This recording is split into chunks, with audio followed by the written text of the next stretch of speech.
Well, President William Ruto has challenged political leaders not to work at cross purposes as he gave an assurance that his administration will not take offense on what the opposition will say. In a veiled political attack against Azimio leader Raila Odinga was promised to address the country on his next course of action.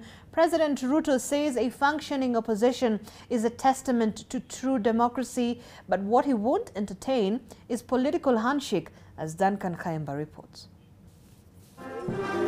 President William Ruto, who was addressing the nation from Mombasa State House on the New Year's Eve, broke from the tradition of his predecessors, who for many years would avoid politically charged messages in their addresses when he drew a political red line against the opposition, asking them to stick to their lanes, restating that there is no room for another political handshake. Ile mimi nilikataa ni kwamba tuendelee na ile mambo ya zamani ya kujaribu kuchanganya upinzani na serikali, ikosekane mtu wa kusema mambo yameenda kombo. I am very happy that today we have a working opposition that speaks to us from the opposition benches, that looks at what is not going right and tells us what is not going right. That is a functioning democracy, and that is what the people of Kenya wanted in our constitution. We must not work at cross purposes, and we will not take offense of what the opposition says.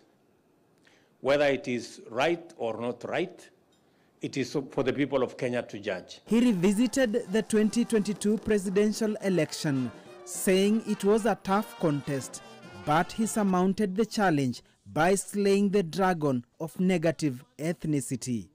Mimi namshukuru Mungu ya kwamba wale waliojaribu kutugawanya kama vikundi ya kikabila hawakufaulu. And it appears the fifth administration is not done yet with the Uhuru Kenyatta regime that continues to be blamed for making what they term not so wise decisions. I found that there were decisions that were made for political expediency for that time because we had an election. And the decisions about some subsidies in unga, subsidies in fuel, subsidies in electricity, that were not informed by the science of our economy, but were informed by the expediency of the political moment that existed at that time. We've had to do away with those subsidies because otherwise they would cost our economy big time. As a consequence, President Ruto has cautioned Kenyans to brace themselves for a tough ride before he steadies the ship. As president and as leaders, we're going to make the decisions that are necessary for us to make progress as a nation. Regarding the limping and biting economy, Ruto promises light at the end of the tunnel within a short period of time, as he called for patience and support from all Kenyans on his bottom-up economic model he calls revolutionary. I am very confident that we have now laid the foundation that will take our economy away from dependence on debt to dependence on revenues that are raised by taxpayers in Kenya.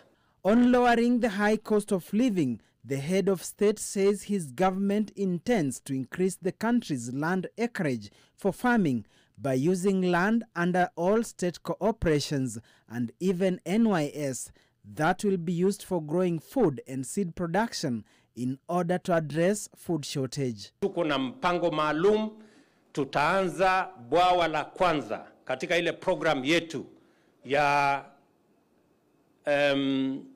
private public partnership kuanzia mwezi wa 3 mwaka huu, ili tuweze kujenga mabwawa 100 za kwanza na 500 baadaye, kuhakikisha kwamba tunatega maji ya kutosha. Well, with the election year behind him, all eyes will now be on President William Ruto on how he delivers on his manifesto. Duncan Haemba, NTV.